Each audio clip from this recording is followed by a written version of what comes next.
त्याग की पर्याय, समर्पण एवं निष्ठा से परिपूर्ण सैनिक सा साहस, सौम्य व्यवहार, करोड़ों महिलाओं की प्रेरणा। माता रमाबाई अम्बेडकर 7 फरवरी 1898 को महाराष्ट्र के वाणंद गांव में पिता भिखू धुत्रे एवं माता रुक्मिणी के घर जन्मी रमाबाई बचपन से ही उदार एवं कर्मठ रही हैं। 7 वर्ष की आयु में ही अपने माता पिता को खो देने वाली रमाबाई को जिम्मेवारियों ने उम्र से पहले ही बड़ा बना दिया। गरीबी और अभावों की विरासत की वारिस रमाबाई मुसीबत में भी अपने दायित्व का निर्वहन करना जानती थीं। वह अपने मामा मामी के घर कभी बोझ बनकर नहीं रहीं। महज 9 वर्ष की आयु में भीमराव अंबेडकर के साथ पढ़ने सूत्र में बंधने वाली रमाबाई अब रामू बन गई, क्योंकि भीमराव अंबेडकर उन्हें घर में रामू कहकर बुलाते। 12 दिसंबर 1912 को सूबेदार रामजी सकपाल के यहाँ खुशियां दस्तक देती है, क्योंकि रमा इस दिन एक पुत्र को जन्म देती है जिसका नाम बाबा साहब यशवंत रखते हैं। 21 जुलाई 1918 को बाबा साहब पढ़ाई करने अमेरिका के कोलंबिया यूनिवर्सिटी चले जाते हैं। घर की आर्थिक स्थिति खराब होने के कारण माता रमाबाई मुंबई की गलियों में गोबर इकट्ठा करके उनके उपले बनाती और सूखने पर उसे सिर पर लेकर बाजार में बेचने निकल जाती। केवल 15 वर्ष की रमाबाई 7-8 लोगों के परिवार का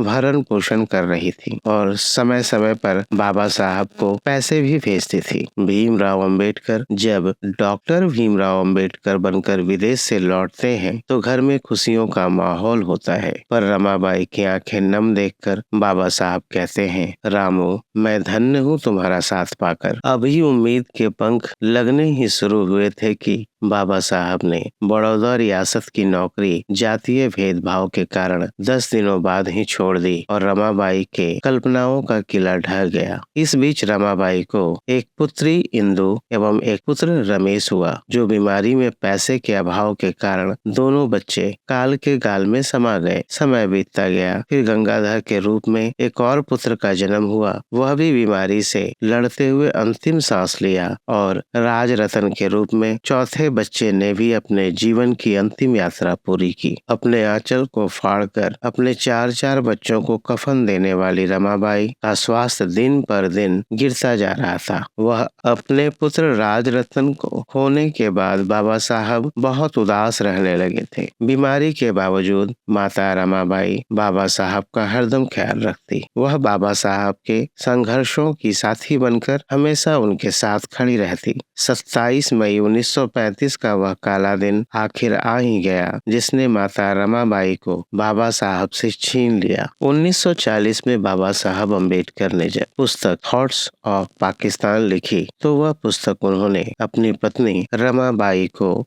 समर्पित की।